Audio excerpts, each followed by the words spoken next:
वो रिपीट करता है। इसको टेक्निकल लैंग्वेज में बोलते हैं इकोलैलिया, यानी कि जो मैं बोल रहा हूं मेरी ही बात को रिपीट कर देना। इधर आओ, इधर आओ, क्या कर रहे हो, क्या कर रहे हो। कि जब मेरे को कोई एक चीज आई कि क्या कर रहे हो, तो ये जैसे मैंने आपसे पूछा क्या कर रहे हो और आपने फटाफट सुन के जवाब दे दिया, ऐसा माना गया है कि कई बार हमारे बच्चों के अंदर प्रोसेसिंग स्लो होती है, तो वो उस सवाल को अंदर जाने में, जब्स करने में टाइम लगता है। इकोलैलिया एक कैरेक्टरिस्टिक सिम्टम है कुछ एक डिसऑर्डर्स का, जैसे कि ऑटिस्टिक स्पेक्ट्रम डिसऑर्डर के अंदर जब हम बात करते हैं तो रिपीट करना एक कैरेक्टरिस्टिक सिम्टम है। किसी भी चीज को ठीक करने के लिए ये जरूरी नहीं है कि उस चीज को ठीक किया जाए, उसकी जगह कोई और चीज इंट्रोड्यूस की जा सकती है जिसकी वजह से ये चीज ठीक हो जाती है। गोल्डन रूल समझ लीजिए जिंदगी का, प्रॉब्लम प्रॉब्लम प्रॉब्लम डिस्कस करने से प्रॉब्लम बढ़ती है, सॉल्यूशन सॉल्यूशन सॉल्यूशन करने से सॉल्यूशन मिलता है। हमें अपनी अप्रोच चेंज करनी पड़ेगी। आपके अपने चैलेंजेस क्या हैं, आपके मन में, जहन में क्या सवाल आते हैं, आप क्या पूछना चाहते हैं। मैं एक बार देखूं कि आपके क्या सवाल हैं, कहां दिक्कत आ रही है, क्या कर रहे हैं, मन में किस तरीके के थॉट्स चलते हैं। जरूरी नहीं कि वो मेडिकल पॉइंट ऑफ व्यू से ही हो, जनरल, परिवार से रिलेटेड, सोसाइटी से related. Make it a very simple. आज एक मौका लगा है कि हम एक परिवार की तरह सब लोग बैठे हैं और इसे डिस्कस करेंगे। मैं एक डिस्क्लेमर दे दूं, हर चीज का जवाब मेरे पास नहीं हो सकता, लेकिन अगर आज आपसे ऐसे सवाल मिलेंगे जिनके जवाब नहीं होंगे तो उन जवाब को हम लोग ढूंढेंगे और फिर ढूंढ के डिस्कस करेंगे। ठीक है जी, आप कुछ पूछना चाह रहे थे। स्पीच के रिगार्डिंग था, जैसे भी ट्राई भी नहीं करता, जैसे बोलने का मैं बार-बार बोलती हूँ एक ही चीज। 8 साल का है बेटा जी। बार-बार एक ही चीज रिपीट करती रहती हूँ, बट उसकी तरफ से कभी रिस्पांस नहीं आया। इवन मम्मा तक नहीं बोला अभी तक। कभी हुआ कि अपने आप ही कभी बोला, बहुत ज्यादा उसको लगा तो माँ ऐसे। अगर उसे कोई चीज चाहिए हो तो वो उस तरफ ऐसे उंगली करके मांग लेता है, या आपका हाथ उस और खींचता है? वॉशरूम जाना तो मुझे खींच के आपका हाथ खींचेगा। या फिर कोई चीज चाहिए तो इशारे से। अगर कोई चीज मान लीजिए एक लेवल से ऊपर पड़ी है जो कि नॉन रीचेबल है, तो वो उस तक कैसे पहुंचता है? सोफा वगैरह पे चढ़ जाएगा या फिर मुझे ही इशारा करके बोलेगा। और उसकी एक्सपेक्टेशंस मैंने देखा इतनी ज्यादा भी नहीं कि मैं कहूँ कि 8 साल का बच्चा, नॉर्मली 8 साल का बच्चा बहुत कुछ चाहता है, बट वो नहीं चाहता। वो खुद में मस्त रहना ज्यादा पसंद करता है एज कम्पेयर टू कोई और उसको एंटरटेन करे। तो जब स्कूल में कोई ग्रुप एक्टिविटीज होती हैं तो उसमें मिक्सअप होता है? अभी ये मैम ज्यादा अच्छे से बता सकते हैं, शिवानी मैम ज्यादा अच्छे से बताएंगी। फिर भी आपका एज अ पेरेंट क्या समझ आता है आपको? एकदम गैदरिंग देख के तो डर जाता है, नहीं जाता, पैर ही आगे नहीं करता। मुझे शिवानी मैम ने बोला था इसको वॉक करवाओ, रूटीन की हाफ एन आवर की वॉक इसकी जरूरी है। तो अब मुझे ऑलमोस्ट 1 मंथ हो गया, मैं और हस्बैंड जैसे लेके जाते हैं उसको वॉक करते हैं, पहले तो नहीं करता। इसकी कोई मेडिकल कंडीशंस, जैसे कोई हार्ट से रिलेटेड प्रॉब्लम या कुछ और ऐसी कोई मेडिकल कंडीशन नहीं है? ठीक है, तो अब तो प्रॉपर्ली चलता है, अब तो वॉक करता है अच्छे से। स्टार्टिंग में नहीं करता। कोई एग्रेशन, कोई गुस्सा, किसी तरीके की चीजें फेंकना, खुद को मारना, ऐसा कुछ तो नहीं है? बट अगर गुस्सा आए, जैसे कोई छेड़े तो उसको गुस्सा, अदरवाइज नहीं, या उसको उसकी मर्जी के बिना हम कुछ बोल। ठीक है, सो मैंने एक जस्ट अंदाजा लगाने की कोशिश की है कि बच्चे की विजुअलाइजेशन करने की क्या है। जहां तक मुझे समझ आई है, जो आपका सवाल स्पीच है, देखिए स्पीच एक, मैं हमेशा ये कहता हूं कि ये सबसे इंपॉर्टेंट और सबसे मुश्किल टास्क है, और मुश्किल के साथ साथ अनप्रेडिक्टेबल भी है, यानी कि पता ही नहीं है कि होना क्या। हमने बहुत सारे ऐसे बच्चे अपने यही एक्सपीरियंस में देखे हैं जिनका मुझे लगता है बोल पड़ेगा, वो नहीं बोल पाता। जिसका मुझे लगता है इसको तो पॉइंटिंग भी नहीं है, वो थोड़े दिनों के बाद अपने कुछ लफ्ज आ जाते हैं। ये टोटली अनप्रेडिक्टेबल है। एक्चुअली क्या है, हमारे ब्रेन के अंदर बहुत सारे ऐसे स्ट्रक्चर्स हैं जिनके बारे में अभी तक हमें पता ही नहीं चला है कि ये क्यों काम करते हैं, किस तरीके से काम करते हैं। उसमें से जब हमारे न्यूरो डेवलपमेंटल वाले बच्चे आते हैं, यानी कि वो ऑटिज्म हो, ADHD हो या इंटेलेक्चुअल डिसेबिलिटी हो, अब डाउन सिंड्रोम के अंदर ये एक कंडीशन है क्योंकि ये पता चल गई कि ये क्रोमोसोमल ट्राइसोमी 21 है, तो ये पता चल गई। लेकिन इसके अंदर ही बहुत सारे ऐसे सिम्टम्स आ जाते हैं जिसमें कोमॉर्बिडिटी की तरह चीज़ें नजर आ जाती हैं। अब ऑटिज्म का मतलब क्या होता है कि बच्चा प्रॉपरली बातचीत नहीं करता है, प्रॉपर बच्चा दूसरे बच्चों के साथ मिक्सअप नहीं होता है और कुछ अलग तरीके का व्यवहार करता है। तो प्योर ऑटिज्म ना होकर भी, हालांकि मैंने अभी बच्चा नहीं देखा है, लेकिन मैं एज्यूम कर रहा हूं कि डाउन सिंड्रोम के पॉइंट ऑफ व्यू से वो अपनी सारी बिहेवियर शो कर रहा है, लेकिन उसमें कुछ ऑटिस्टिक ट्रेट्स हो सकते हैं, है ना, जिसकी वजह से वो प्रॉपर मिक्सअप वगैरह नहीं हो पा रहा। देखिए इसमें होती तो एक्सपोजर थेरेपी है। एक्सपोजर थेरेपी का मतलब कि हमें बच्चे के साथ ज़्यादा से ज़्यादा इंगेज करना है मीनिंगफुली। अब अगर मैं इसको बात करूं सिर्फ और सिर्फ स्पीच के पॉइंट ऑफ व्यू से, तो एक मेरी एक स्टेटमेंट है कि अगर आप चाहते हैं कि मेरा बच्चा समझदार बन जाए तो पहले आप मूर्ख बन जाइए। इसका मतलब क्या है, उसको टेकन एज ग्रांटेड करके समझना छोड़ दीजिए। 3 महीने का बच्चा रो रहा हो ना, तब भी माँ को पता चल जाता है कि वो क्यों रो रहा है, बच्चे को बताने की जरूरत नहीं होती। सो मुझे माँ की किसी कैपेसिटी पे डाउट नहीं है, लेकिन यहां बात ट्रेनिंग की है। मुझे उस बच्चे को समझना बंद करना पड़ेगा। उसने कुछ मांगा, मुझे समझ आ गया, मैंने दे दिया। इसको हम लोग बोलते हैं ओवर फैसिलिटेशन। हम अपने बच्चों को जरूरत से ज्यादा सपोर्ट कर देते हैं, सिर्फ मन में यह भाव रखते हुए कि इसको तो कुछ पता नहीं है, या ये बता नहीं पा रहा, या ये बेचारा है। जब हमारे मन में इस तरीके के भाव आते हैं ना, तो वो बच्चा बेचारा ही रहने लग जाता है। नहीं, बट बेचारा तो मैंने ऐसे कभी नहीं देखा। मैं एक जनरलाइज्ड बात कर रहा हूं। वो बोल नहीं रहा, otherwise he is very active, yes, बहुत एक्टिव है। अब अगर उसको बुलवाना है ना, मैं वही बता रहा हूं, मैं अगले स्टेप पे वही आ रहा हूं। अगर बुलवाना है ना, तो मुझे उसके साथ एक अलग ही लेवल की जद्दोजहद करनी पड़ेगी। हालांकि हर बच्चा अलग है, मैं जेनरिक इन्फॉर्मेशन नहीं दे पाऊंगा क्योंकि मैंने बच्चा नहीं देखा। उसने एक चीज मांगी, आपको समझ आ गई, तो आपने इस तरीके से प्रिटेंड करना है कि आपको समझ नहीं आई। इसके लिए एक टेक्निकल वर्ड है, डिले द ग्रेटिफिकेशन, यानी कि इमीडिएट उसकी बात पूरी नहीं होगी। ये थोड़ी सी निर्दयता लगती है, थोड़ी सी क्रुएल्टी लगती है, लेकिन मैं ये कह रहा हूं कि ये मैं सोच समझ कर रहा हूं। मैं अपने बच्चे को कोई टॉर्चर नहीं कर रहा हूं। आप बच्चे को, छोटे को वैक्सीन लगवाने जाते हैं, आपको पता होता है ना दर्द होगी, आपको पता है ना रोएगा, आपको पता है ना 2 दिन बुखार में भी रहेगा वो, फिर भी लगवाने जाते हैं ना उसको वैक्सीन। क्यों? उस समय आपकी ममता नहीं जागती कि नहीं नहीं ये रोएगा, नहीं नहीं इसको बुखार होगा, इसको टीका नहीं लगवाना। पता है ना कि उसका फायदा क्या होगा, इसलिए जाकर उसको दुख दर्द देते हैं ना। यही चीज जब हम कोई चीज जानकारी के साथ करते हैं ना, तो उसमें हमारा एक अलग ही लेवल आ जाता है, जिसे मैं कहता हूं प्यार वाली सख्ती। सो मैं टॉर्चर नहीं कर रहा, लेकिन आपको हर चीज नहीं हो पाएगी, सिर्फ एक चीज से, 2 चीज से शुरू कीजिए। अगर हल्की सी भी मूवमेंट पॉजिटिव नजर आ गई ना, आपका मोटिवेशन लेवल बहुत बढ़ जाएगा और मेरे बच्चे के लिए जिंदगी भर का फायदा हो जाएगा। उसकी चीजों को समझना बंद करना है।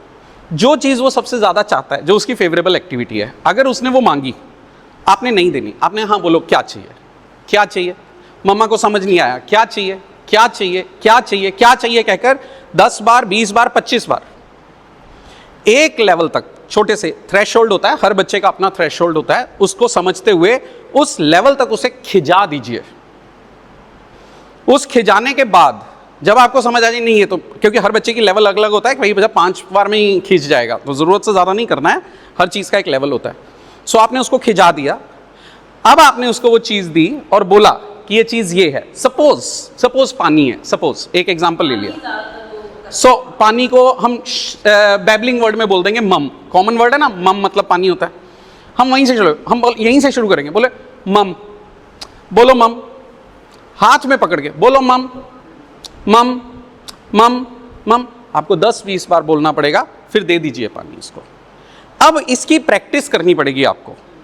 ये 1 दिन में नहीं होगा, ये 10 दिन में भी नहीं होगा, हो सकता है इसके लिए 50 दिन, हो सकता है 100 दिन या इससे भी ज़्यादा लगे, मुझे नहीं पता, क्योंकि ये ब्रेन की ट्रेनिंग हो रही है, सर्किट बन रहा है।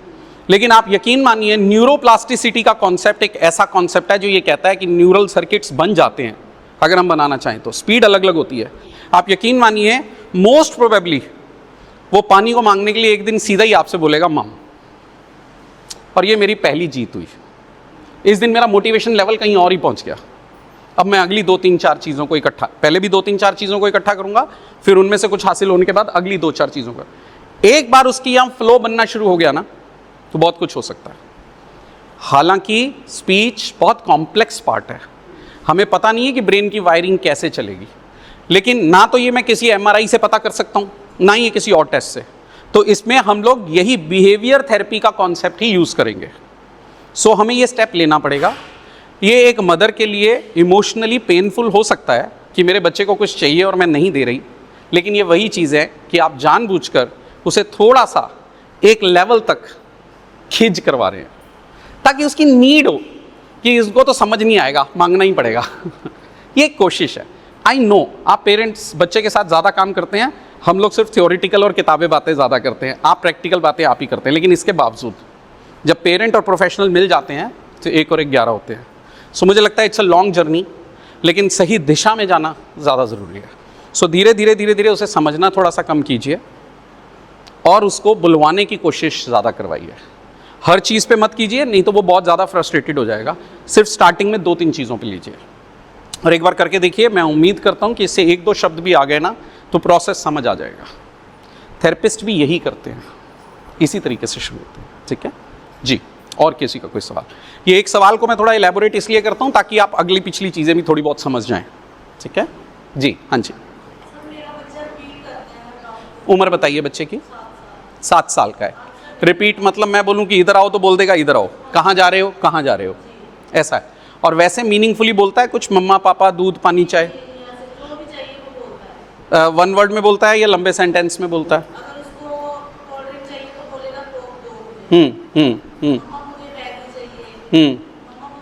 सो मतलब नीड बेस्ड बात, जो चाहिए बस वो वाली मांग लेना है।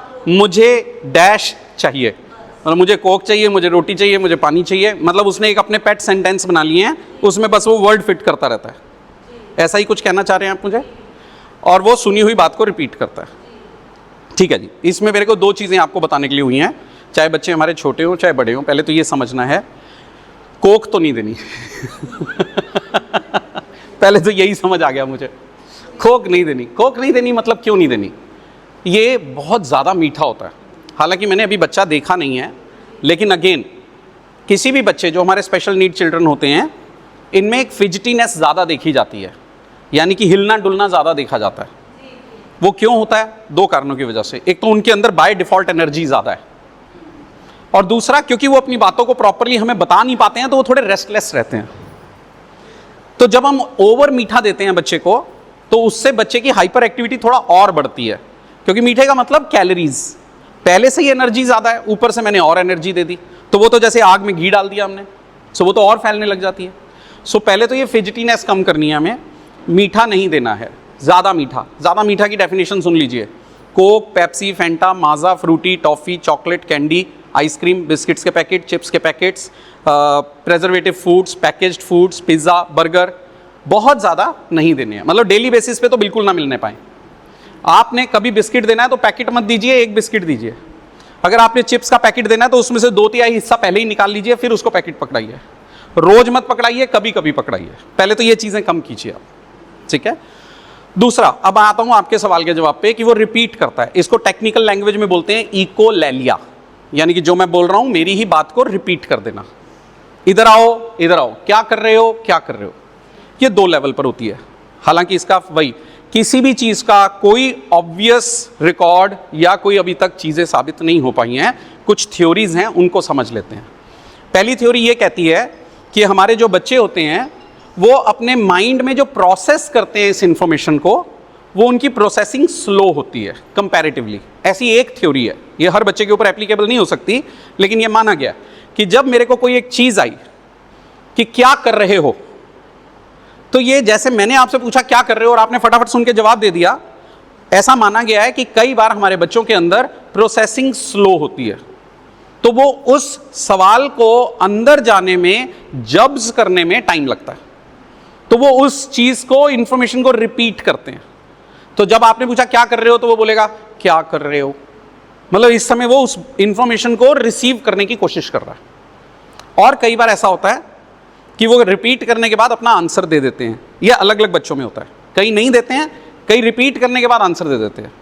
कहाँ जा रहे हो, कहाँ जा रहे हो, स्कूल, ऐसे भी आते हैं। तो ऐसे केसेस के अंदर ये साफ क्लियर हो जाता है कि जो बच्चे की जो इंफॉर्मेशन प्रोसेसिंग है वो कंपैरेटिवली स्लो है, और ये एक पैटर्न है कि बच्चा उसको जब्स करने की कोशिश कर रहा है और उसका आंसर कर रहा है। दूसरा पॉइंट, इकोलैलिया एक कैरेक्टरिस्टिक सिम्टम है कुछ एक डिसऑर्डर्स का, जैसे कि ऑटिस्टिक स्पेक्ट्रम डिसऑर्डर के अंदर जब हम बात करते हैं तो रिपीट करना एक कैरेक्टरिस्टिक सिम्टम है, जिसमें कि ये स्पीच का स्टीरियोटिपिकल बिहेवियर आ जाता है, एक तरीके का स्पीच के डोमेन में, कि बच्चे सुनी हुई बात रिपीट करते हैं। अब इसका कारण क्या है नहीं पता, लेकिन आमतौर पर यह देखा गया है कि इसको ठीक करने के लिए हम बच्चे को पॉजिटिव चीज़ें सिखानी शुरू कर देते हैं, यानी कि बच्चे को वोकैबुलरी ज़्यादा देने लग जाते हैं, उससे बातचीत ज़्यादा करने लग जाते हैं, और धीरे धीरे धीरे धीरे धीरे धीरे ये इकोलैलिया कम होने लगता है।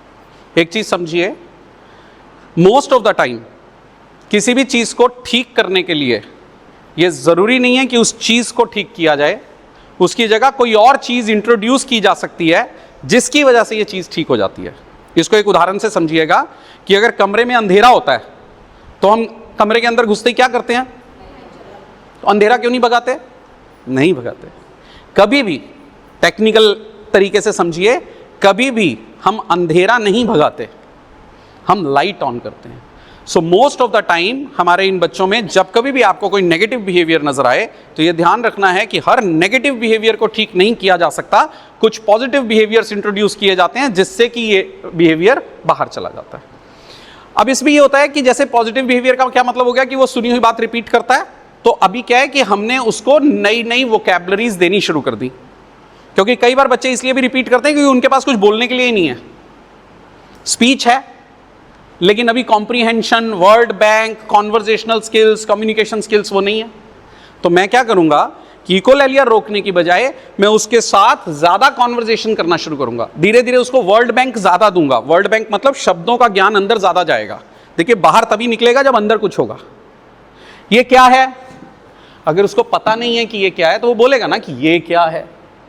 सपोज उसको पता हो, रट चुका हो कि ये कुर्सी है, तो वो बोल देगा चेयर, क्योंकि उसके पास कई बार जवाब देने के लिए नहीं है, इसलिए भी रिपीट कर रहा है। तो ये हमें पता नहीं है कि कौन सा बच्चा क्यों कर रहा है, लेकिन मैं अलग अलग थ्योरीज बता रहा हूं आपको कि क्या है। तो उस तरीके से हम बच्चे की वोकैबुलरी बढ़ाने के ऊपर बात करते हैं। जा भी रहे ना तो हम उसको ये भी बोलेंगे कि अच्छा ये विंडो है, ये हैंडल है, ओ एसी स्विच।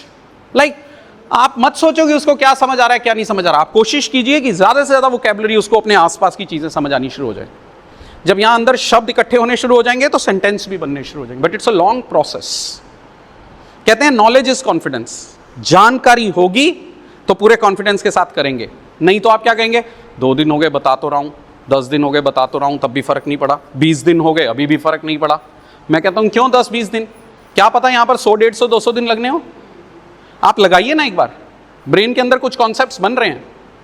मैं आज आप एक अगर ऐसा रहेगा तो न्यूरोप्लास्टिसिटी की हमारी कोई वीडियो होगी, वो मैं आज इनको एक बार दिखा दूंगा ताकि ये सब लोगों के लिए वो भी एक नॉलेज हो जाए। तो वो भी दिखाऊंगा कि ब्रेन में ये सर्किट बनते कैसे हैं। अगर आपको ये समझ आ गए तो वो बच्चा चाहे मेरा 17 साल का है, चाहे 13 साल का, चाहे 10 साल का, ये रूल सबके ऊपर लागू होता है।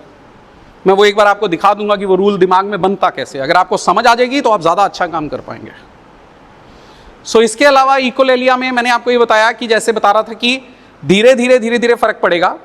आप मान लीजिए एक बाल्टी में नील वाला पानी है, नीले रंग का पानी है जो नील घोला हुआ है, उसको चलते नलके के नीचे रख दीजिए। ये पानी साफ हो जाएगा? इमीडिएटली होगा? ऊपर से साफ पानी आता रहे आता रहे आता रहे आता रहे आता रहे आता रहे आता रहे, एक टाइम के बाद आप देखेंगे नील वाला पानी ही गायब हो गया। आपने नील वाला पानी निकाला नहीं, आपने ओरिजिनल पानी ऊपर से साफ वाला डाला।